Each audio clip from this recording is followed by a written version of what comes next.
والصلاة والسلام على رسوله خاتم النبيين سيد الأنبياء والمرسلين شفيع المذنبين رحمة للعالمين محمد المصطفى صلى الله عليه وعلى آله وصحبه وسلم.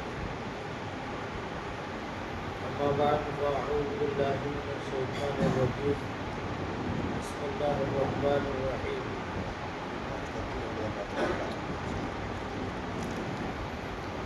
إنما الحياة الدنيا لعب ولهو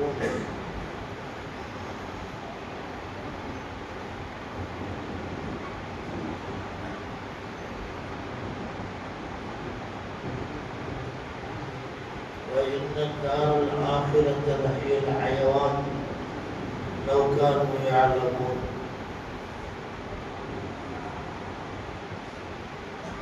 وقال النبي صلى الله عليه وسلم: كن في الدنيا كأنك غريب أو كعابر سبيل. صدق الله وصدق رسول الله صلى الله عليه وسلم.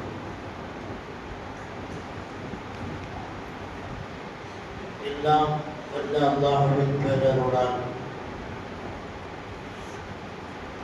கண்ணியத்துக்குரிய உலமா பெருமக்களே, ஜமாத்தார்களே, கேர்வின் கமிட்டியினுடைய உறுப்பினர்களே, பெரியவர்களே, சகோதரிகளே, ஆங்காங்கே செயல்படுத்திக் கொண்டிருக்கிற தாய்மார்களே, அல்லாஹ்வின் பேரருளால்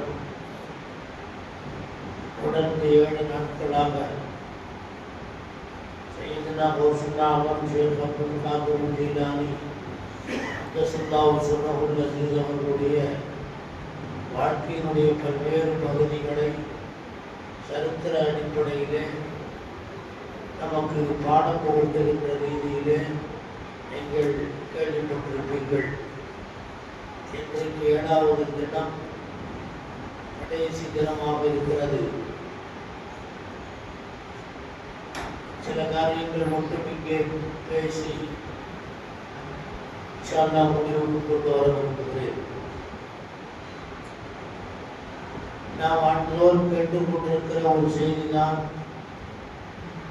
கௌசுனா ஷேக் அப்துல் காதர் ஜீலானி அப்துல்லாஹ் சுன்னஹுல் அஸீஸ் அவர்கள் ஹிஜ்ரி 471ஆம் ஆண்டு ரமலான் பிறை ஒன்றில் நோன்பு வைத்துக் கொண்டே பிறந்தார்கள் என்ற செய்தி. குழந்தை பருவத்திலே அவர்களுடைய தாய் அப்துல் ஜப்பார் ஃபாத்திமா ரஹ்மத்துல்லாஹி அலைஹா கண்ணும் கருத்துமாக வளர்த்து வந்தார்கள். வேடிக்கை விளையாட்டுகள், தேவையில்லாமல் நாட்களை கடத்துவது, அல்லாஹ்வுக்கு விருப்பமில்லாத செயல்களிலே தங்களை ஈடுபடுத்திக் கொள்வது, இவைகளில் இருந்தெல்லாம் விலகி அல்லாஹ்வுக்கு பொருத்தமான வழியிலேயே ஒரு தாய் அவர்களை வளர்த்தார்கள். 3 வயது இருக்கிற போது மக்தப் மதரசாவுக்கு ஆரம்ப கல்வியை படிப்பதற்காக வேண்டி அனுப்பி வைக்கப்படுகிறார்கள். ஒரு 9 வயசு முடிந்ததற்கு பிறகு 10வது வயசு தொடங்குகிற போதே அவர்கள் ஒரு வலி என்ற செய்தியை அவர்கள் அறிகின்றார்கள். தொடர்ந்து கவனம் செலுத்தி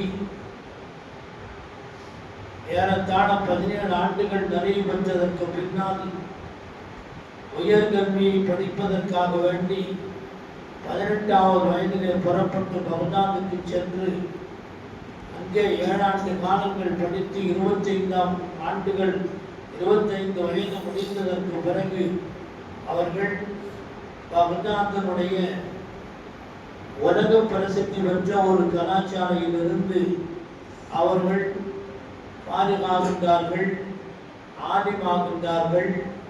அதற்கு பிறகு தீனுடைய சேவையை செய்யலாம் என்று இறங்குகிற போது அவர்களுடைய தரீக்கத்தினுடைய ஷேக் அபூ சயீத் முபாரக் அல்-மக்ரமி ரஹ்மத்துல்லாஹி அலைஹி அவர்களை தங்களை தாங்களே திருத்திக் கொள்ள வேண்டும், உங்களை நீங்கள் சீர் செய்து கொள்ள வேண்டும். எனவே நீங்கள் இப்போதுள்ள மார்க்க சேவைக்கு அவசியமில்லை, அவசரமில்லை. நீங்கள் இந்த வேலையை பாருங்கள். ரியாதாத்துகள், முஜாஹதாத்துகள், மனதுடன் போராட்டம், ஆசைகளுடன் போராட்டம், இவைகளை எல்லாம் எதிர்த்து ஏறத்தாழ 25 ஆண்டு காலங்கள் தொடர்ந்து கடினமான முயற்சிகளை ஈடுபட்டார்கள். 50 வயது பூர்த்தியாகிறது.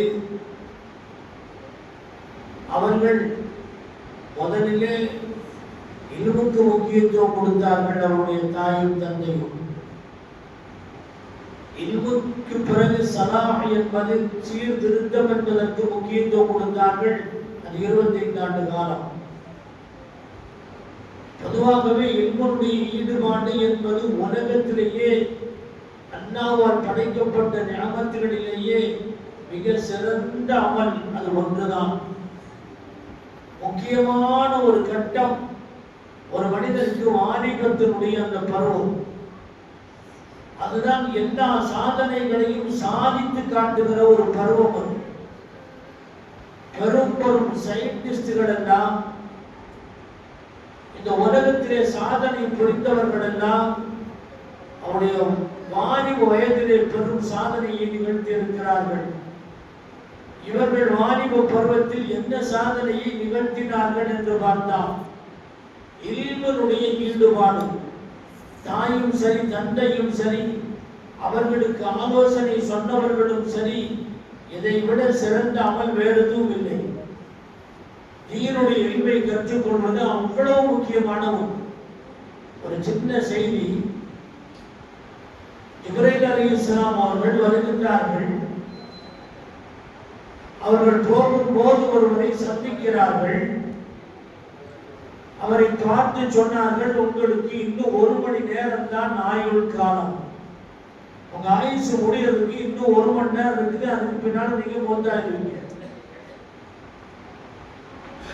என்று சொல்லி விட்டு சென்று விட்டார்.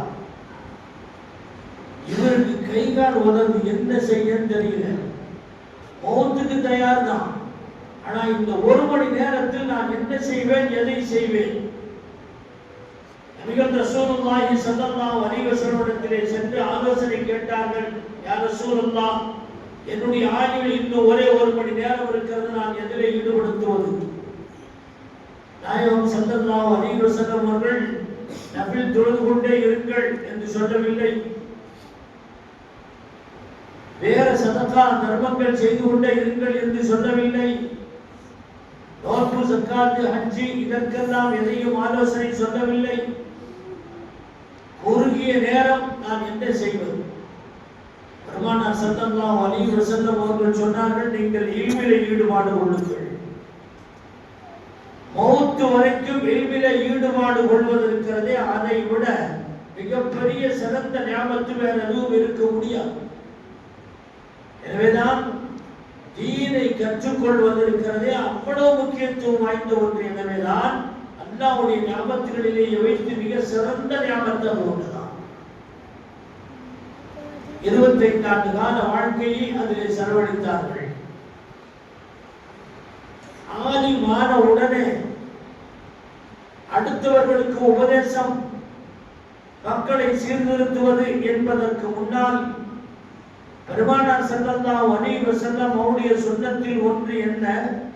வஹி கிடைத்ததற்கு பின்னால், வஹி வந்த உடனே அவர்கள் திருத்தியது தங்களை சார்ந்தவர்களை, நெருங்கியவர்களை, உறவினர்களை. தங்களுடைய வீட்டை திருத்தினார்கள், அதற்கு பிறகு ஊரை திருத்தினார்கள். அல்-அக்ரபு ஃபல்-அக்ரப் என்கிற அடிப்படையில் மிக நெருக்கமானவர்கள் யாரோ அவர்கள் வீட்டிலே இருந்தவர்கள் கதீஜா ரலியல்லாஹு அன்ஹா, அவருடைய குடும்பத்தை சார்ந்தவர்கள் அலி இப்னு அபீ தாலிப் ரலியல்லாஹு அன்ஹு. இப்படி அவருடைய வீட்டில் இருந்த பிரச்சாரம் ஆரம்பித்து அந்த குறைஷி கோத்திரத்தவரிடத்திலே அது பறந்து விரிந்து அதிலே எதிர்க்கின்றவர்கள் எதிர்த்தார்கள், ஏற்றுக்கொண்டவர்கள் ஏற்றுக்கொண்டார்கள்.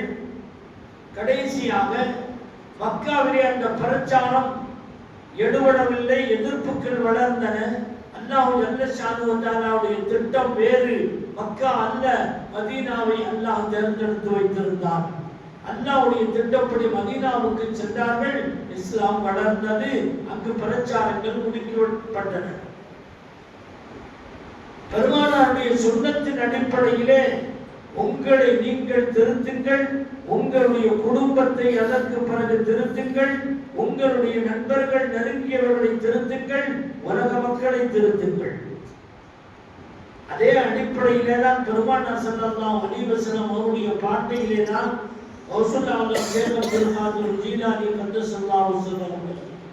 தங்களை சீர்திருத்தம் செய்து கொள்வதற்கு 25 ஆண்டு காலங்கள் எடுத்தார்கள்.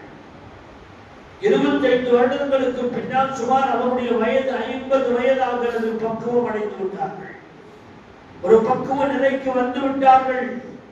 உள்ளத்திலே அல்லாஹ்வுடைய நினைவு, எந்த நேரத்திலேயும் அல்லாஹ்வுடைய அரிசாக இருக்கக்கூடிய இந்த கல்பு, வருகின்ற வார்த்தைகள், புறப்பட்டு வருகின்ற செய்திகள் பறந்து மக்களுடைய உள்ளத்தை கவருகின்ற நிலையில் இருந்தது.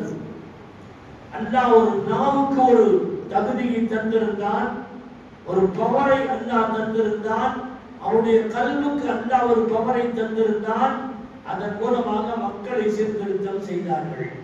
வாது, நசீஹத்து, தத்ரீஸ், அதற்கு பிறகு இஃப்தாவுடைய ஃபத்வா கொடுக்கக்கூடிய வேலை, ஆலிம்களை உருவாக்குகின்ற தர்சனுடைய வேலை, இந்த வேலைகளை எல்லாம் தொடர்ந்து செய்து கொண்டே இருந்தார்கள். 40 ஆண்டு காலங்கள். 471ஆம் ஆண்டு பிறந்த அவர்கள் 591ஆம் ஆண்டு அவர்கள் வஃபாத்தாகின்றார்கள். வஃபாத்தாகும் சமயத்தில் அவர்களுக்கு 90 வயது முடிந்து 91வது வயதில் அடியெடுத்து 6 வருடம் பூர்த்தியாகிவிட்டது. ஒரு மொத்தத்தில் சொல்ல போனால் 91 ஆண்டுகள் அவர்கள் இந்த உலகத்தில் வாழ்ந்தார்கள். அவருடைய வாழ்க்கையை தெரிவது என்பது ஒருபுறம் இருந்தாலும் அவரிடத்திலிருந்து நாம் பெற வேண்டிய படிப்பினைகள் என்ன என்பதைத்தான் நான் புரிந்து கொள்ள வேண்டும். அவர்கள் செய்த உபதேசங்களில் ஒன்று, அல்லாஹ்வை நீங்கள் அஞ்சிக் கொள்ளுங்கள், அவனுக்கு நீங்கள் வழிபடுங்கள். வக்கீலில் ஹவாயிஜ குல்லஹா இலல்லாஹ் வலா தஅதமித் அலா அஹதின். எல்லா தேவைகளையும் அல்லாஹ்விடத்திலே ஒப்படைத்து விடுங்கள், வேறு யாரையும் நீங்கள் நம்பி இருக்க வேண்டாம். முழுக்க முழுக்க அல்லாஹ்வுக்கே இதாஅத் செய்ய வேண்டும். வலா துதி அஹதன் غيره வலா தர்ஜு மின்ஹு. அல்லாஹ்வை தவிர யாருக்கும் இபாதத் செய்ய வேண்டாம், யாரையும் ஆதரவு வைக்க வேண்டாம். அத்தௌஹீத் அத்தௌஹீத் அத்தௌஹீத். அல்லாஹ் ஒருவன் தான் எல்லா தேவைகளையும் பூர்த்தி செய்யக்கூடியவன். அல்லாஹ் ஒருவன் தான் நம்மை ஆக்கக்கூடியவன், அழிக்கக்கூடியவன். அல்லாஹ் ஒருவன் தான் நம்மை படைத்தவன், பரிமாறிக்கின்றவன். அவனை தவிர வேறு யாரும் இல்லை என்ற தௌஹீதுடைய கொள்கையை பற்றி பிடியுங்கள் என்று கடைசியாக வசியத்து செய்தார்கள். கண்ணியத்திற்குரியவர்களே, உலகம் நிறைய இருந்தவர்களிடத்திலே உலகம் நிறைய இருந்தது. ஆனால் அவர்களை அது மாற்றவில்லை. சொல்லுவார்கள், உன்னுடைய உலகத்தினுடைய ஆசைகளை எல்லாம் ஓரமாக ஒதுக்கி வைத்துவிடு. உன்னுடைய உலக ஆசைகளை உள்ளத்தில் கொண்டு வர வேண்டாம்.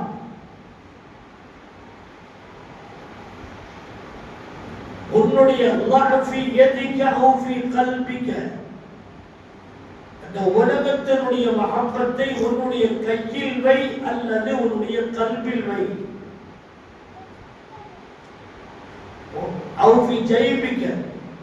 கையிலே வை அல்லது உன்னுடைய பாக்கெட்டிலே வைத்துக்கொள், கல்விலே வைக்காதே.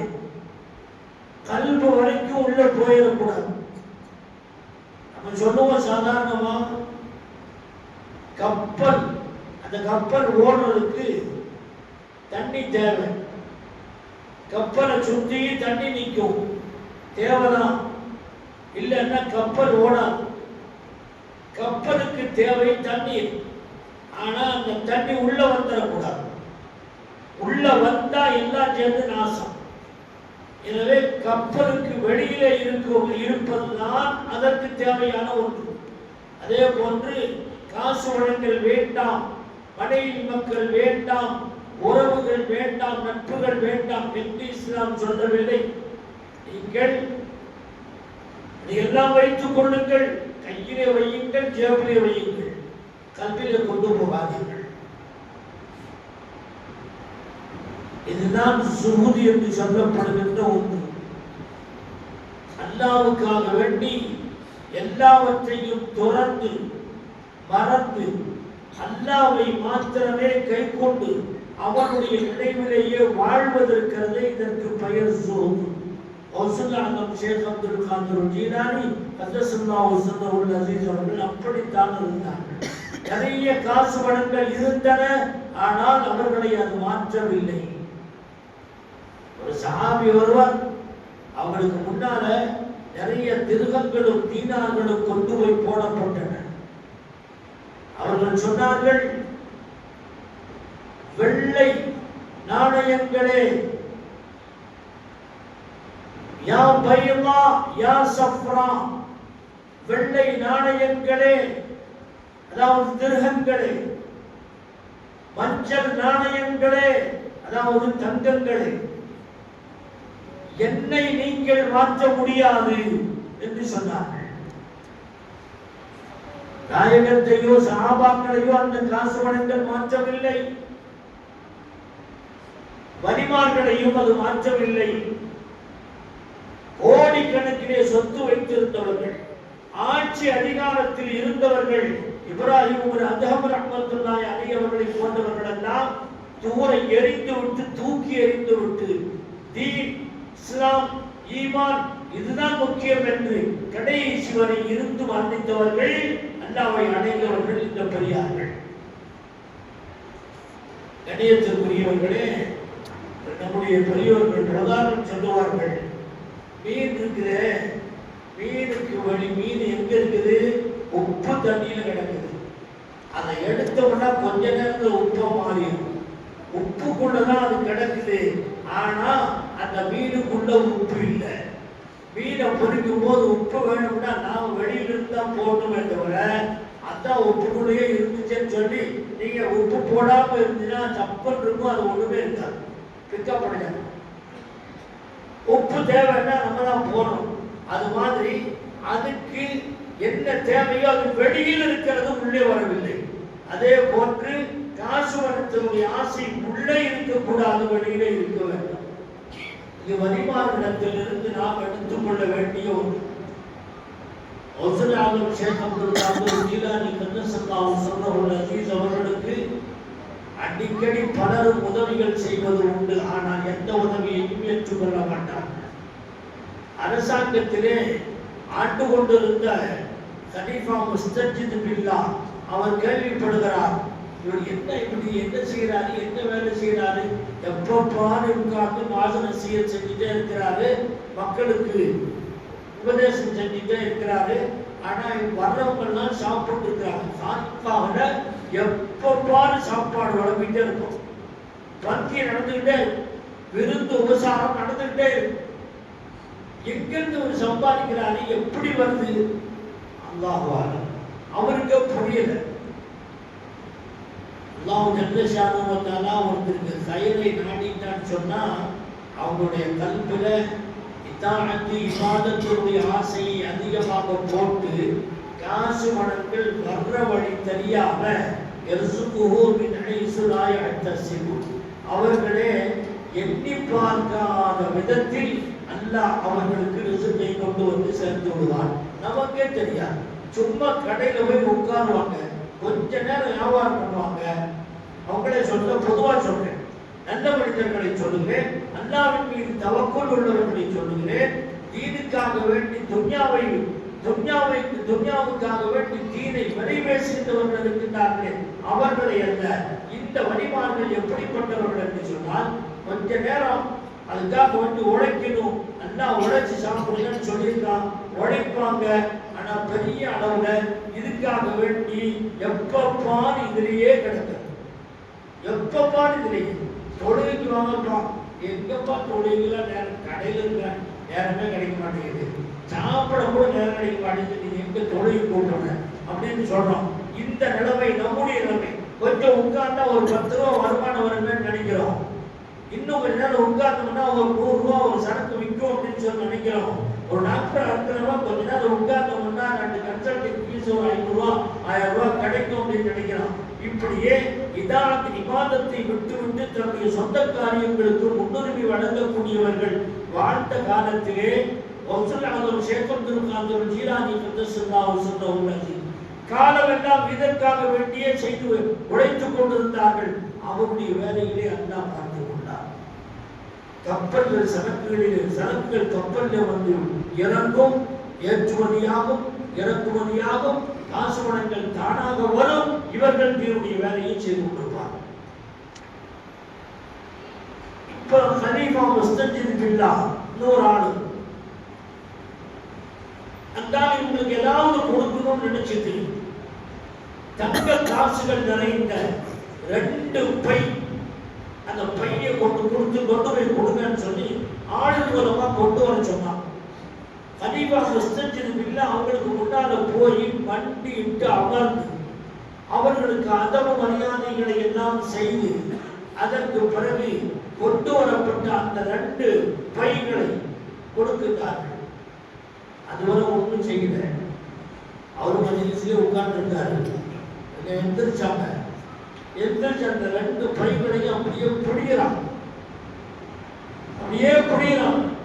புடிய ரத்தம் சொட்டுகிறது. இந்த ரத்தம் அந்த வழியாக ஓடுகிறது. முஸ்தஜித் பில்லாஹ் கலீஃபா ஆச்சரியப்பட்டார். கூப்பிட்டு சொன்னார்கள், நீங்கள் மக்களுடைய காசு பணங்களை ஹராமான முறையிலே நீங்கள் ஈட்டுவிட்டீர்கள். நீங்கள் சம்பாதித்த இந்த காசுகள் ஹராம். எப்படி ரத்தம் ஹராமோ அதுபோல நீங்கள் சம்பாதித்தவைகள் எல்லாம் ஹராம் என்பதை உணர்த்துகின்ற விதத்திலே அங்கே ஒரு உபதேசத்தை செய்து அனுப்பினார். காசு பணங்களுக்கு ஆசை கொண்டிருந்தால் அதை வாங்கி அப்படியே வைத்திருக்கலாம். ஏன்னா பெரிய ஆளுகளுக்கு வரும்போது பெரிய தொகை தான் வரும். நீங்க சூட்கேஸ் சொல்றோம், சூட்கேஸ் வாங்கிட்டாருன்னு சொல்லி பெரிய தொகை லட்சக்கணக்கில் கோடிக்கணக்கில் பில்லியன் ட்ரில்லியன் கணக்கில் வரும்போது அரசர்கள் அதிபர்கள் இருந்து வரும்போது யார் ஒரு சத்தம் இல்லாம வாங்கிடுவான். சில பேர் இப்ப கையில வாங்கறது இல்லை, ஜிபே பண்ணிருக்கிறான், போன்பேன்றான், நம்பரை அவங்க வாங்கிக்கிறான், இவனும் கொடுக்கறது இல்லை.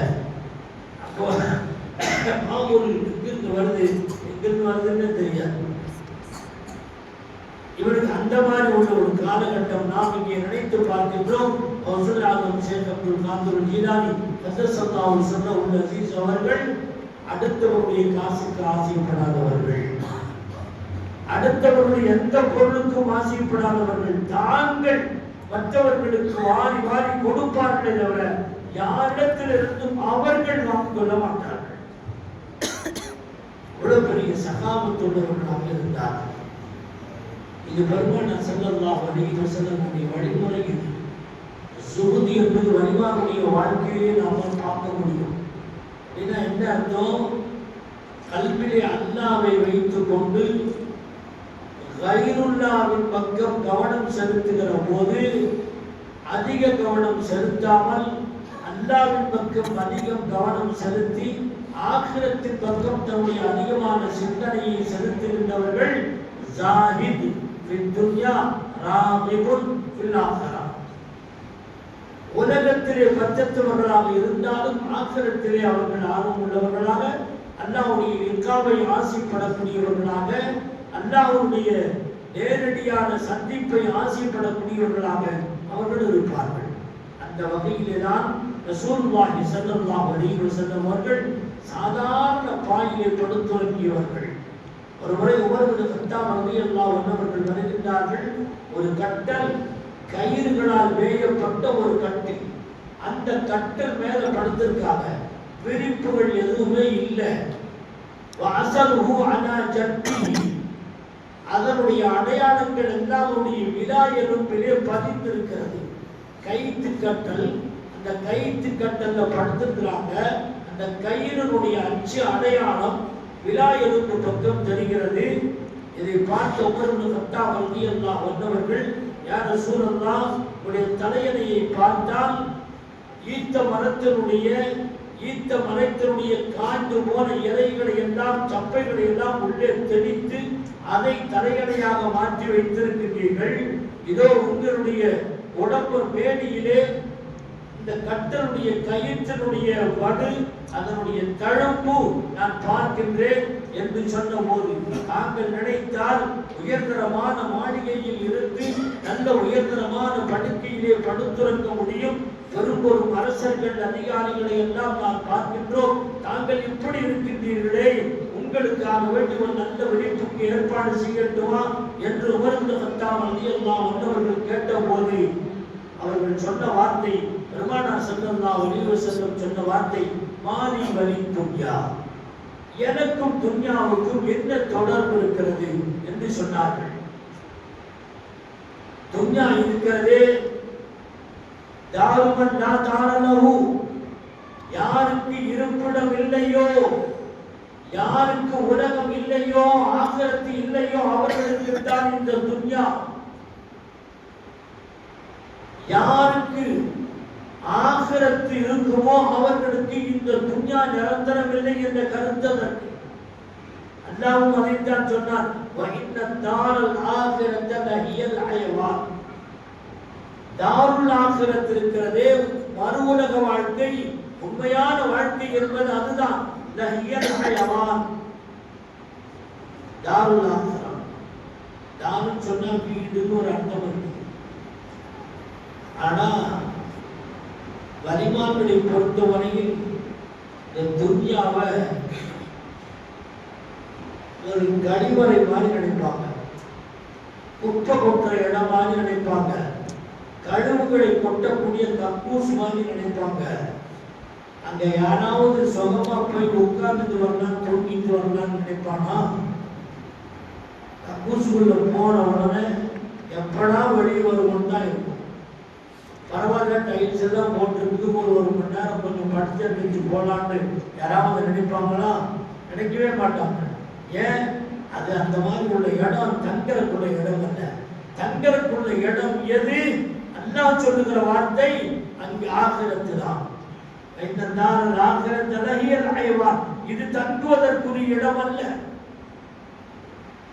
பெருமானார் ஸல்லல்லாஹு அலைஹி வஸல்லம் அவர்கள் சொன்னார்கள், நான் ஒரு மரத்தின் நிழலிலே, நான் ஒரு யாத்திரிகன், நான் பயணிக்கக்கூடிய ஒருத்தன், ஆகிரத்தை நோக்கி பயணிக்கக்கூடியவன். நான் எனக்கு ஒரு மனிதன் ஒரு மரத்தினுடைய நிழலிலே இளைப்பாறக்கூடியவன் எப்படியோ அது போன்றுதான் நான் இளைப்பாறுவதற்காக வேண்டி நான் இந்த உலகத்திற்கு வந்தவன் என்று பெருமானார் ஸல்லல்லாஹு அலைஹி வஸல்லம் அவர்கள் சொல்லுகிறார்கள். تحت ظل شجرة مستظل تحت ظل شجرة, ஒரு மரத்திற்கு கீழே நிழல் வாங்குவதற்காக வேண்டி, இளைப்பாறுவதற்காக வேண்டி வந்தவன் நான். அப்ப நபி அவர்களிடத்தில் இருந்த அந்த ஜலம் இருக்கிறதே, அந்த பதிவுதான் பரிமாணத்தில் இருந்தது. உமர் ரலியல்லாஹு அன்ஹு இடத்தில் இருந்தது. ஒட்டு போட்ட துணியை போட்டிருப்பார்கள். ஆட்சி அதிகாரம் பறந்து விரிந்த சாம்ராஜ்யத்தினுடைய மிகப்பெரிய அதிபதி உமர் இப்னு கத்தாப் ரலியல்லாஹு அன்ஹு அவர்கள் அடுத்த நாட்டவர்கள் கண்டாலே கதிகாக்கி விடுவார்கள். வேற்று நாட்டவர்களை கண்டால் இவர்கள் யாருடைய வாளுக்கும் வேலுக்கும் அஞ்சாதவர்கள், காசு வடங்களுக்கு மரியாதை கொடுக்காதவர்கள், ஆட்சி ஆட்சி அதிகாரத்திற்கு ஆசைப்படாதவர்கள் அந்த உமர் இப்னு கத்தாப் ரலியல்லாஹு அன்ஹு அவர்கள் அதிகாரத்தில் இருக்கிறார்கள், அகண்ட சாம்ராஜ்யத்தினுடைய அதிபதியாக இருக்கிறார்கள். ஆனால் அவர்கள் போட்டிருந்த ஆடையிலே 17 ஒட்டுக்கள் இருந்தன என்று சாலிம் ரலியல்லாஹு அன்ஹு அவர்கள் சொல்லுகிறார். தங்களுடைய ஆட்சி அதிகாரத்திற்கு கீழே வேலை செய்யக்கூடியவர்களுக்கு சொல்வார்கள்,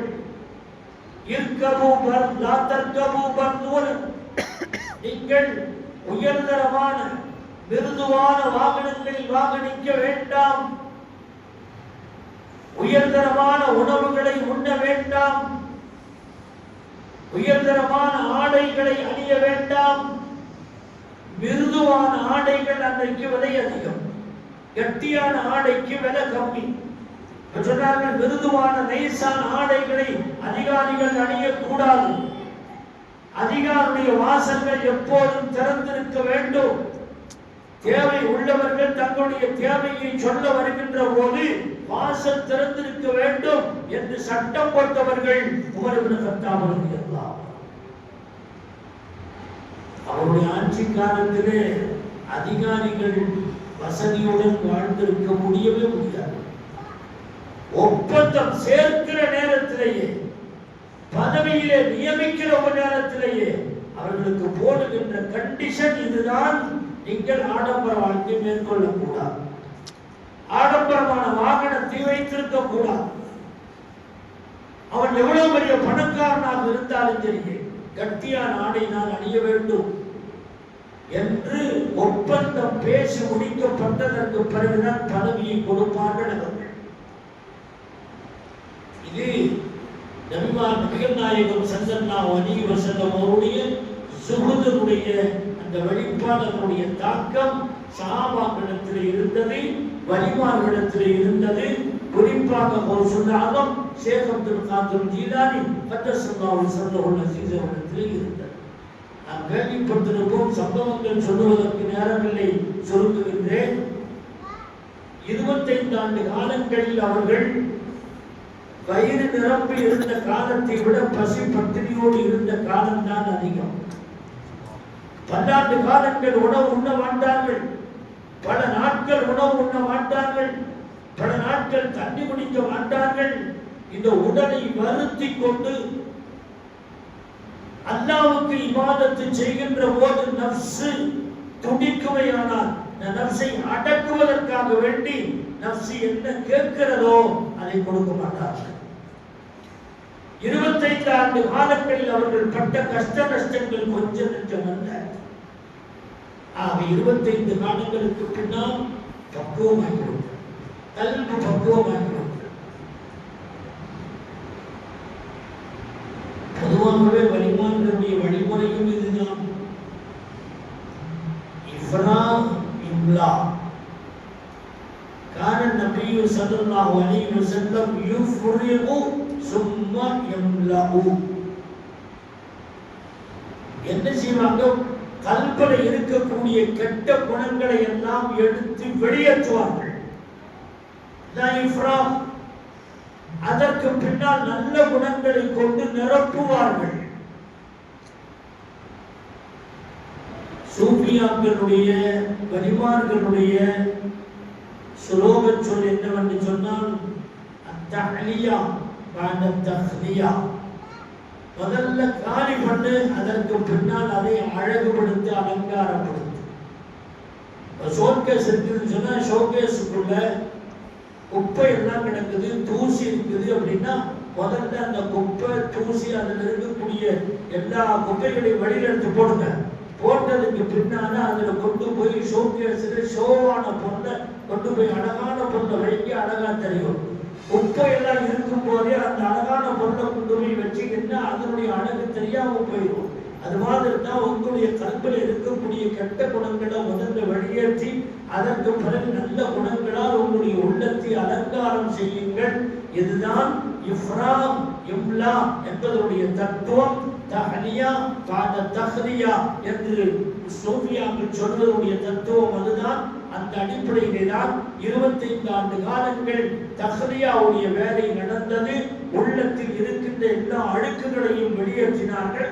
அதற்கு பிறகு தஹியா அதை அழகுபடுத்தினார்கள், அதை அலங்காரப்படுத்தினார்கள்.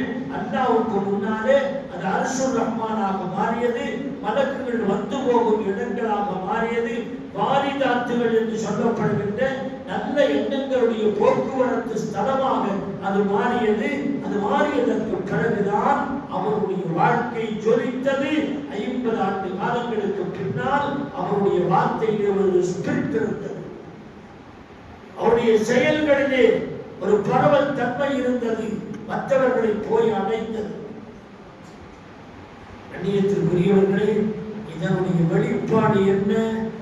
அவருடைய வார்த்தைகளுக்கு மரியாதை இருந்தது. ஒரு சொல் சொன்னால் அந்த சொல் பறக்கும். அது என்ன நினைக்கிறார்களோ நடக்கும். மிருகங்களிடத்திலே பேசினார்கள், ஜின்களிடத்திலே பேசினார்கள், ரிஜாலுல் கைப் என்று சொல்லப்படுகின்ற மானசீகமான மனிதர்களிடத்திலே பேசினார்கள். எல்லாத்திலே பார்த்தோம். ஒரு முறை பக்தாத்தினுடைய ஜாமியா மன்சூர் அப்படின்னு ஒரு மஸ்ஜித், பெரிய மஸ்ஜித், அந்த மஸ்ஜிதில் தொழுகிறதுக்காக வேண்டி போனோம். தொழுகிட்டுருக்கிறாங்க. தொழுகிட்டு இருக்கும் போது பிரமாண்டமான ஒரு பாம்பு வாயை திறந்துக்கிட்டு படம் எடுத்துக்கிட்டு முன்னால வந்து நிற்கிது. இவன் தொழுகையில் இருக்கிறான். கொஞ்சம் கூட எந்த விதமான ஒரு அசைவும் அவங்களுடைய உடம்புல இருந்து இல்லை. சுஜூதுக்கு போகும்போது ஒரு தட்டு தட்டி விட்டாங்க, அது போயிடுச்சு. கொஞ்ச நேரம் கழிச்சு அவங்களுடைய தொடையில ஏறிச்சு. தொடையிலிருந்து இப்படியே மேல ஏறி கழுத்துக்கு வந்துச்சு, கழுத்தை சுத்துச்சு. அதுக்குள்ள இவங்க முடிச்சு சலாம் வரது இடது பக்கம் சலாம் கொடுத்துட்டு பார்த்தா காணோம், காய்மாயிடுச்சு. அதுக்கு பின்னால இவங்களே உணர்ந்தாங்க, அதாவது நம்ம மிரட்டும் போது அந்த பாம்பு ஊர்ந்து போச்சுன்னு சொன்னா அது உண்மையிலே பாம்புன்னு அர்த்தம்.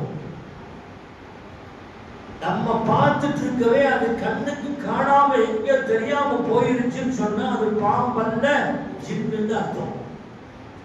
புரிஞ்சுக்கிட்டாங்க, ஜின்னு தான். அடுத்த நாள் மனித உருவத்திலே அந்த ஜின் வந்து அவங்களுக்கு முன்னால வண்டியிட்டு எத்தனையோ வழிமார்களை கெடுத்திருக்கிறேன், எத்தனையோ ஏமாளிகள் ஏமாந்து விட்டார்கள். என்னை பார்த்து பயந்துட்டாங்க. பயங்கர தோற்றத்தில் எல்லாம் நான் வருவேன், அழகான தோற்றத்தில் எல்லாம் வருவேன், பல பேரை நான் கெடுத்திருக்கிறேன். ஆனா உங்களை கெடுக்கணும்னு முயற்சி பண்ணி பிரமாண்டமான தோற்றம் எடுத்து நான் வந்தேன். ஆனால் உங்களை நான் என்னால் ஒன்றும் செய்ய முடியல என்று தோல்வியை ஒப்புக்கொண்டு சரண்டர் ஆனதாக வரலாற்றினுடைய குறிப்பிலே பார்க்கிறோம். பொதுவாகவே வலிமான்களுக்கு ஒரு சக்தி வந்து விடுகிறது. அந்த சக்தி நம்முடைய அறிவுக்கு ஒத்து வராத சக்தியாக இருக்கும். சிந்திச்சு பார்த்தாலே தெரியாது. உலகத்தை விட்டு ஒதுங்கி அல்லாஹ் மட்டும்தான் வேண்டும் என்று நெருங்குகிற நேரத்தில் அல்லாஹ் நெருங்கி வருகிறார். உலகம் எப்படி இருந்தாலும் வரத்தான் செய்யும், அல்லாஹ் நெருங்கி வந்து விட்டார். அதற்கு மேல வேற எந்த சக்தியும் எதுவுமே செய்ய முடியாது. இந்த 25 ஆண்டு காலத்தினுடைய பவர் என்னவாக இருந்தது? 50 வருஷங்களுக்கு பின்னாலே இருக்கிற 40 ஆண்டு காலங்களிலே நடந்த நிகழ்ச்சிகள் பலது. ஒரு நாள் அபூ சயீத் அல்-ஹரீபி ரஹ்மத்துல்லாஹி அலைஹி அவருடைய ரிவாயத் ஹிஜ்ரி 555ஆம் ஆண்டு சஃபர் மாதம் 3வது பிறை அன்று ஒரு நிகழ்ச்சி நடக்கிறது. என்ன? திடீர்னு தொழுதுட்டு இருந்தாங்க. தொழுகிறதுக்காக வேண்டி எந்திரிச்சாங்க. எழுந்திரிக்கும் போது கபக்காவு, அதாவது கட்டை செருப்பு, கீழே பலகை, நீங்க பார்த்துருப்பீங்க. அதுல வாரெல்லாம் இருக்காது. ஒரே ஒரு மோதிரம் மாதிரி அந்த பெருவர்ல மாற்றுறதுக்கு மட்டும் ஒரு குமிழ் மாதிரி ஒரு பட்டன் மாதிரி ஒண்ணு இருக்கும். கீழே பாட்டம் பூராமே வெறும் மரம் தான். மரப்பலகையில ஒரு பிட்டு அப்படியே இருக்கும், அது கீழ்ப்பதில் இருக்கும். டக்கு டக்குன்னு நடந்து போவாங்க. இது பேரு கபக்காவுன்னு பேரு. அந்த கபக்காவை போட்டுட்டாங்க. போட்டுட்டு ஒது செய்யும் போது அதை போடுவாங்க.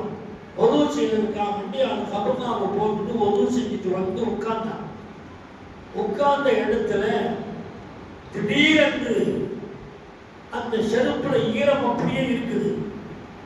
ஒது செஞ்சுட்டு வந்த அந்த வேகத்துல திடீர்னு ஓங்கி சத்தம் போடுறாங்க. வீச்சு கத்துறாங்க, சத்தம் போடுறாங்க.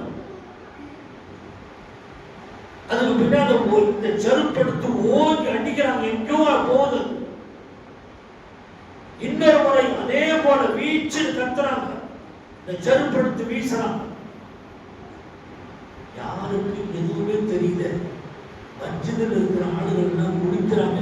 என்னடா இது, திடீர்னு நல்லாத்தானே இருந்தாரு, அப்படி இந்த மாதிரி ஆயிட்டாரு, கத்துறாரு, செருப்படுத்து வீசுறாரு, ஒண்ணுமே புரியல. இவங்களுக்கு ஒரு சந்தேகமா போச்சு. என்ன இப்படி நல்லா தான் இருந்தாரு, நம்மள அப்படித்தானே சொல்லுவோம், அப்பா நேற்று நல்லா தான் இருந்த ஏன் இப்படி ஆகிட்டு, அந்த மாதிரி சந்தேகப்பட்டாங்க. அதற்கு அடுத்து ஒரு நாள் ஒரு செய்தி வருகிறது. அதாவது வெகு தூரத்தில் ஒரு நிகழ்ச்சி. வழிப்பறி கொள்ளையர்கள், அதாவது ஒரு பிரயாண கூட்டம் ஒன்று போகிறது. காஃபிலே திஜாரத், பிரயாண கூட்டம் ஒன்று போகிறது. வியாபார கூட்டம் அது. அவர்கள் நிறைய சரக்குகளை ஏற்றி கொண்டு போவார்கள். சரக்குகளை வாங்கிட்டு வர்றதுக்காக வேண்டி நிறைய காசு பணங்களையும் வச்சிருப்பாங்க. இந்த மாதிரி ஆடுகளை தான் கேரோ பண்ணிக்க வேணும். இந்த வழிப்பறி கொள்ளையர்கள் இந்த மாதிரி ஆடுகளை கவர் பண்ணி இருக்கிறதுல வாங்கிக்குவாங்க. இருக்கிற காசு எல்லாம் பிடிக்கி வாங்கிடுவாங்க. அது மாதிரி செஞ்சிருக்காங்க.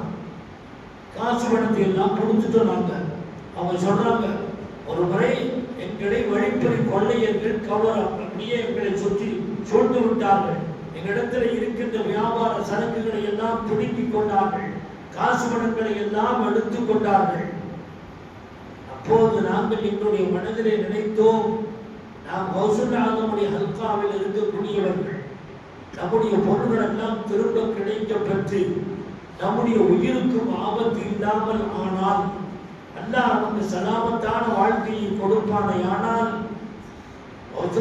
ஷேக் அப்துல் காதர் ஜீலானி அவர்களுக்காக வேண்டி என்னென்ன நேர்ச்சிகள், அவர்களுக்காக வேண்டி நாம் எதையெல்லாம் செய்ய வேண்டும் என்று நாங்கள் மனதிலே எண்ணிக்கொண்டோம். இப்படி எண்ணி இருக்கக்கூடிய ஒரு காலகட்டத்தில் ஒருவர் வருகின்றார். அவர் வந்து சில செய்திகளை சொன்னார்.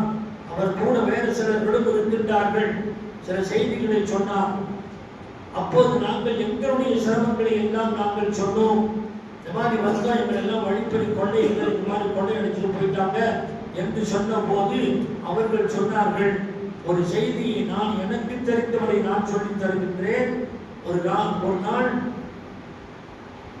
திடீரென்று இந்த வியாபாரி, இந்த கொள்ளை கூட்டத்தவர்கள் எல்லாம் கொள்ளையடித்த பொருள்களை எல்லாம் கொண்டு வந்து கொட்டி தங்களுக்கு மத்தியிலே அதை தக்சீம் செய்து பகிர்ந்து கொண்டு அவர்கள் ஜாரி அடித்துக் கொண்டிருந்த நேரம் பார்த்து திடீரென்று எனக்கு ஓன்று ஒரு சப்தம் வந்தது.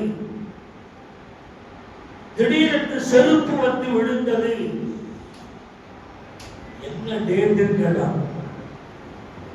சஃபர் மாசம் 3வது பேரன்னு சொன்னான். அப்படியா? ஆமா, சஃபர் மாசம் 3வது பிறை என்று இது நடந்தது. பொருள்களை எல்லாம் பிரித்து வைத்து காசு பணங்கள் திருகம் தீனார்களை எல்லாம் பங்கிட்டுக் கொண்டிருந்த நேரத்தில் திடீரென்று செருப்படி விழுந்தது அவர்களுக்கு. அந்த செருப்பு ஈரமாக இருந்தது. அன்னைக்கு முதல்ல சொன்ன ஒரு செஞ்சுட்டு வந்து உட்கார்ந்தாங்க. அந்த நேரத்திலேயே அந்த செருப்பை வீசினாங்க. அந்த செருப்பில் இருந்த ஈரம் இப்போ இங்கேயும் இருக்கிறது. அதே அன்னைக்கு அதே நேரம் செருப்பு 2 செருப்பு வந்து விழுந்தது. அதற்கு பிறகு பயந்து போய் அவர்கள் தாங்கள் கொள்ளையடித்த பொருட்களை எல்லாம் கொண்டு வந்து அவரிடத்தில் ஒப்படைத்து விட்டார்கள்.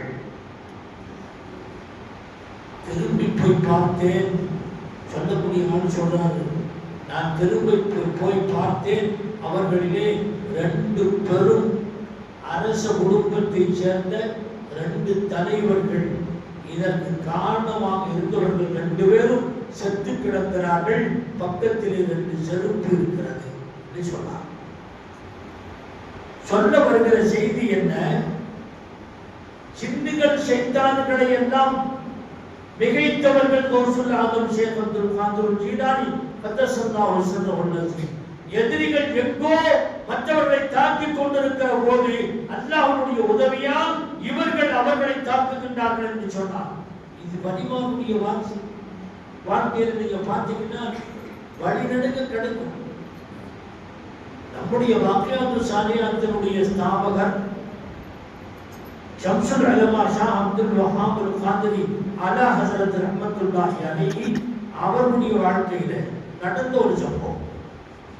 வேலூர் ஜாமியா மஸ்ஜித், இந்த ஜாமியா மஸ்ஜிதுக்கு ஹஸரத் போனாங்க. கூட காதர் பாஷா ஹஸரத்துங்கிறவங்களும் போனாங்க. 2 பேரும் போய் அசர் தொழுகைக்காக வேண்டி ஜாமியா மஸ்ஜிதுல ஒது செய்யறாங்க.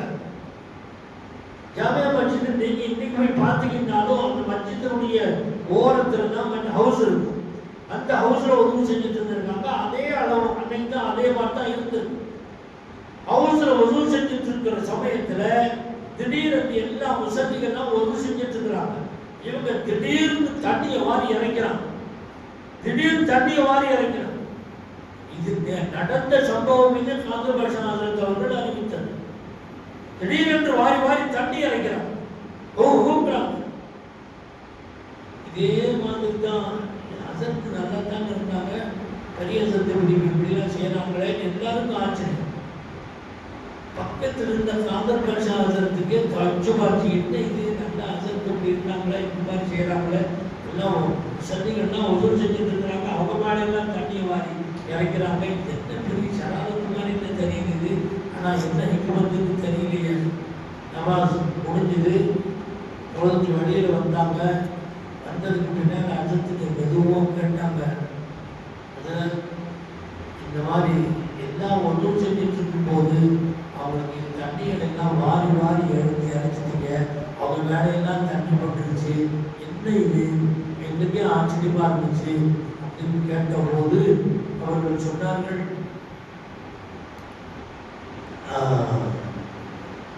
காபாக்கு ஆப்பிலங்கை அப்படின்னா காபாவுடைய திரையில தீப்பிடித்து காபா எரிகிறது, இங்கிருந்து தண்ணி இறச்சு விட்டேன்னா.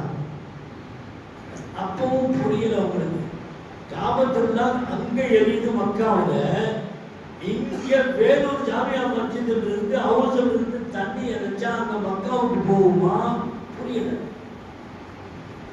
அந்த வருஷம் ஹஜ்ஜுக்கு போனவர்கள், வேலூர்ல இருந்து ஹஜ்ஜுக்கு போனவங்க திருப்பி வந்தவங்கள்ட்ட இந்த நாள் இந்த நேரத்துல காபத்துல்லாஹ்வுல தீ பிடிச்சுதான் சொன்ன. ஆமாண்டாங்க. எந்த நேரத்தில் அங்கே தீ பிடித்ததோ அந்த நேரத்தில் இங்கிருந்து தண்ணீர் இறைக்கப்பட்டிருக்கிறது. அங்கே தீ அணைந்தது. யாருக்கு தெரியாது எப்படி அணைந்தது என்று. ஆனால் வலிமார்களுக்கு அல்லாஹ் ஒரு சக்தியை தந்திருக்கின்றான். தொலை தூரங்களில் இருந்து அவர்கள் சில தசர்ருஃபாத்துகளை அவர்கள் செய்வார்கள். அது மற்றவர்களுக்கு புரியாது. இதெல்லாம் நடந்த நம்முடைய காலத்திலேயே கேள்விப்பட்ட உண்மையான செய்திகள் இவைகள். கௌசுல் ஷேக் அப்துல் காதிர் ஜீலானி கத்தஸல்லாஹு அலைஹி அஸீஸ் அவர்கள் எங்கோ நடக்கின்ற கொடுமையை இங்கிருந்து கண்டிக்கின்றார்கள் என்று சொன்னால் அதற்கு ஒரு வலிமையை அல்லாஹ் ஜல்ல ஷானஹு வ தஆலா தந்திருக்கிறார். கண்ணியத்துக்குரியவர்களே, இதற்கு பெயர்தான் உலக பஞ்சத்து நாம் வாழ்க்கையை நடத்துகின்ற போது அல்லாஹ் ஜல்ல ஷானஹு வ தஆலா நம்முடைய வாழ்க்கைக்கு துணையாக இருக்கிறார். அவர்கள் அது போன்று பேணுதலான வாழ்க்கையை அவர்கள் வாழ்ந்தவர்கள், ஹராம் ஹலாலை பாதித்து வாழ்ந்தவர்கள். ஜுஹுத் என்பதற்கு அப்துல்லாஹ் பின் முபாரக் ரஹ்மத்துல்லாஹி அலைஹி அவர்கள் சொல்லுகிற விளக்கம், ஜுஹுத் என்று சொன்னால் உலகத்தை எல்லாம் விட்டுட்டு முனிவரா போகணும்னு சொல்லியோ, துறவரம் கொண்டு வாழ வேண்டும் என்றோ, வனவாசம் இருக்க வேண்டும் என்றோ கருத்தல்ல. அல்லாஹ் கொடுத்த ரிசுக்குக்கு நீங்கள் நன்றி உள்ளவர்களாக நடந்து கொள்ள வேண்டும். ஒன்று, அல்லாஹ் எதை தடுத்தானோ அந்த தடுத்தவைகளிலிருந்து தவிர்த்து கொள்ள வேண்டும். ரெண்டு, அல்லாஹ் எதை கொடுத்தானோ அதை போதுமான முறையில் சிக்கனமான முறையில் செலவு செய்து அல்லாஹ்வுக்கு நன்றி உள்ளவர்களாக ஆக வேண்டும் என்ற மூன்று விஷயங்கள் சேர்ந்ததுதான் சுகுது என்று சொல்லப்படுகின்ற உலகப்பற்ற தன்மை என்று விளக்கம் தருகின்றார்கள். அது இல்லாத சூழ்நிலையில் அல்லாஹ் ஜல்ல ஷானஹு வ தஆலா சோதித்து வருவான். காசு பணங்கள் கிடைத்தது, அல்லாஹ்வுக்கு நன்றி செலுத்தவில்லை, இவன் திமிராக நடந்தான், ஆணவத்தோடு நடந்தான், அதிகார திமிரிலே நடந்தான் என்று சொன்னால் அதை அல்லாஹ் கண்டித்து வருவான்.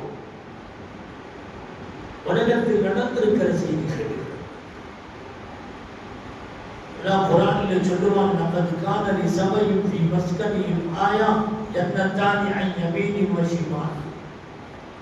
சொல்லுவதற்கு நேரமில்லை, சுருக்கமாக ஒரு விஷயம் குர்ஆனிலே அல்லாஹ் சொல்லுகிறான், அல்லாஹ் கொடுக்கிற ரிஸ்குக்கு உண்மையான நன்றி உள்ளவர்களாக இருந்தால் அல்லாஹ் மென்மேலும் அதிகமாக ஆக்குவார். யமன் நாட்டில் ஒரு 6 குடும்பம் இருந்தார்கள்.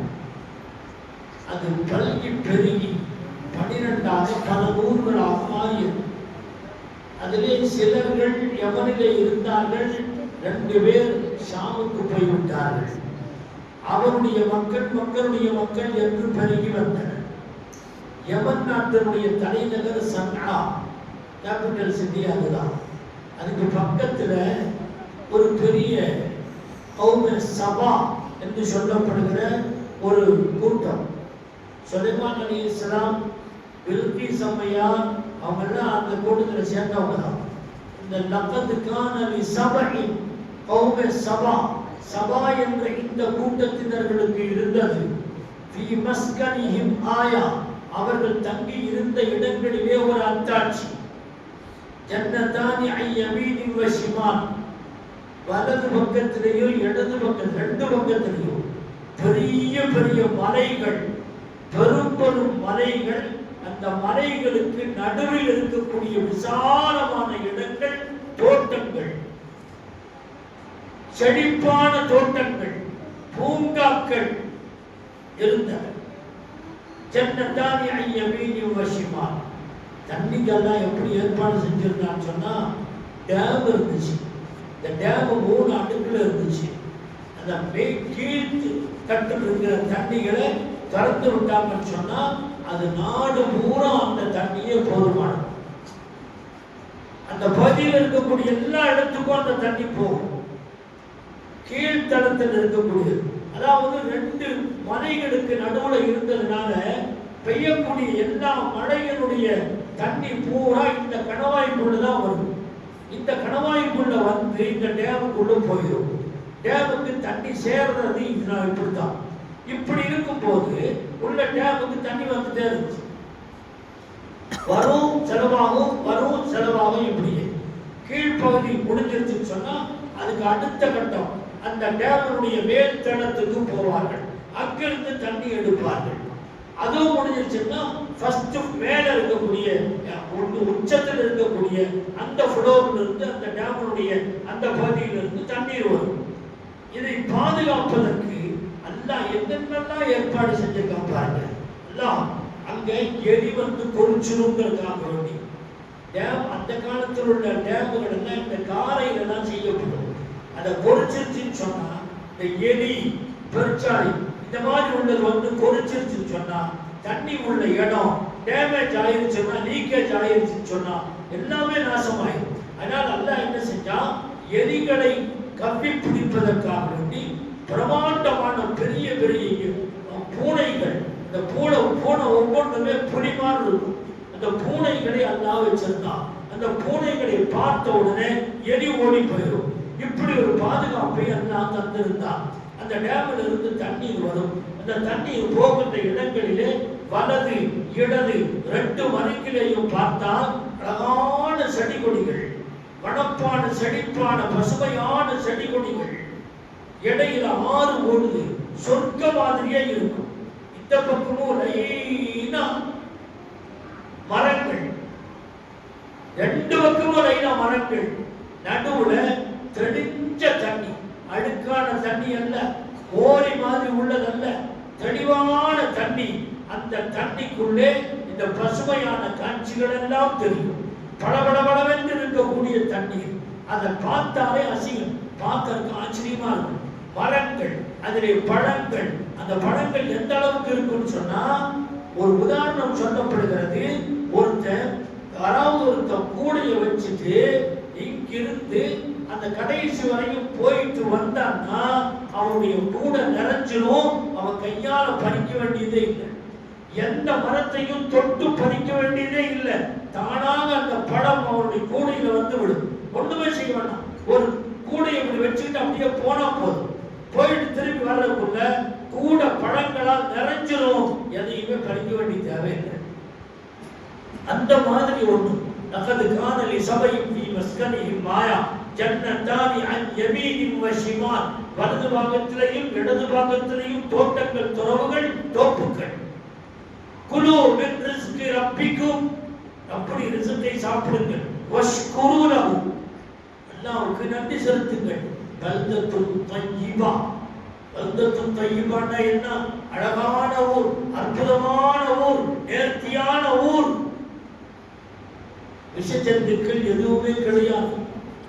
கொசுக்கடி இருக்காது, ஈ இருக்காது, எந்த விதமான விஷஜந்துக்களுடைய தாக்குதல் இருக்காது.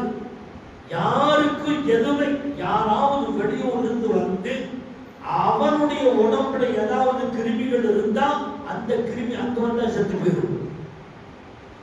எவனுடைய உடம்புலையாவது தேடோ பூரானோ ஏதாவது கொண்டு வந்தான்னு வைங்க, அந்த பூமிக்கு வந்து அது செத்துரும்.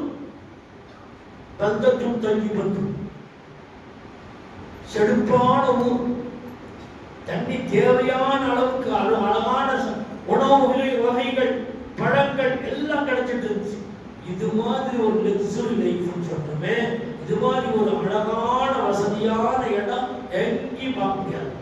பந்தத்தும் தையபத்தும் அதான் அல்லாஹ் ஒன்னே ஒன்று சொன்னா, சாப்பிடு, நல்லா குடிங்க, எல்லாம் செய்ய. ஆனா அல்லாஹ்வுக்கு மட்டும் ஷுக்ர் குஸாராக இருங்க. இதுதான் முக்கியம்.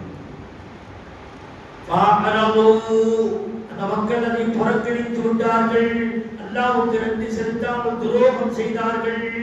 فارسلنا عليهم سيل العرم وبدلناهم بجنتين جنتين ذواتي أكل خمط وعسل من سدر خليل. அதாவது அல்லாஹ் என்ன செஞ்சான்? இந்த மரங்களை எல்லாம், இனிப்பான பழங்களை தருகின்ற மரங்களை எல்லாம் கசப்பான பழங்களை தரக்கூடிய மரங்களாக அல்லாஹ் மாற்றி விட்டார். இவர்கள் புறக்கணித்தார்கள். அல்லாஹ்வை புறக்கணித்ததனுடைய தண்டனை நேர் உல்டாவா மாறிடுச்சு. எல்லாமே உல்டா. எந்த பழத்தை சாப்பிட்டாலும் எட்டிக்காய் மாதிரி கசக்குது. இருக்கிற எல்லா இலைகளையும் உதிர்ந்து போய் சொறி பிடிச்ச மாதிரி அது அப்படியே காய்ச்சி நிக்குது. தண்ணி எல்லாம் வத்தி போச்சு. டேம்ல இருக்கிற தண்ணியும் வத்தி போச்சு.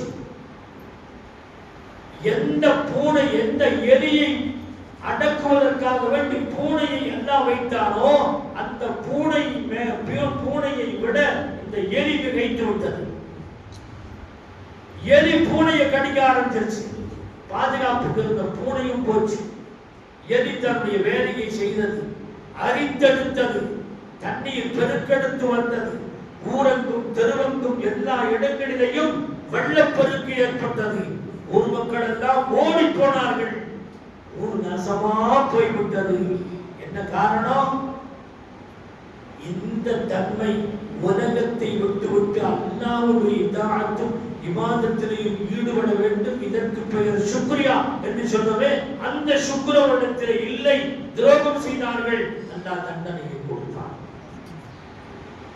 அல்லாஹ் ஷேக் அப்துல் காதிர் ஜீலானி கத்தஸல்லாஹு சிர்ரஹுல் அஸீஸ் அவருடைய வரலாற்றினுடைய நெடுகிலையும் பார்க்க முடிகிறது.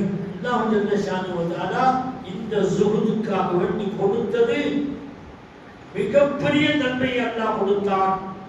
எல்லா ஆயிரக்கணக்கில் மனிதர்கள் சாப்பிடுவார்கள், அள்ளி அள்ளி கொடுப்பார்கள். அல்லாஹ் அந்த ஞாபகத்தை கொடுத்து கொண்டே இருந்த கடைசி வரை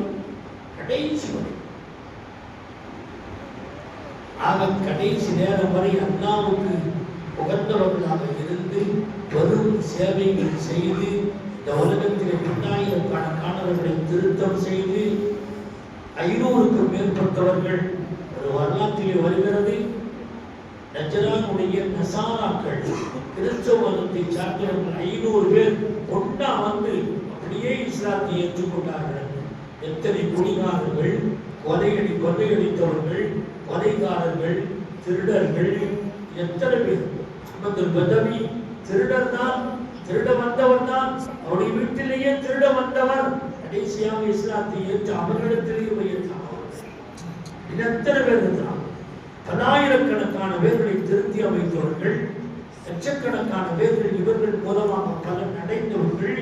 இன்றைக்கும் அவருடைய உபதேசங்கள் மூலமாக, அவருடைய கிதாபுகளின் மூலமாக திருத்தம் பெற்று அவருடைய காதிரியா தரீகாவில் இருக்கக்கூடிய ஷேகுமார்களின் மூலமாக திருத்தப்பட்டவர்கள் இன்றைக்கும் இருந்து கொண்டிருக்கின்றார்கள். ஒரு சில்சிலா, ஒரு தனி மனிதர் தான். அந்த மனிதர் மூலமாக அல்லாஹ் ஜல்ல ஷானஹு வ தஆலா 49 மக்களை தந்தான். 49 மக்களுமே அல்லாஹ்வுடைய வலிமார்கள், விலாயத்து பெற்றவர்கள். அவர்களின் மூலமாக உலகத்தினுடைய நானா பக்கங்களிலேயும் தீன் பரவியது, இஸ்லாம் பரவியது, நல்ல சிந்தனைகள் பரவின. இதைகளை எல்லாம் பார்க்கின்றோம்.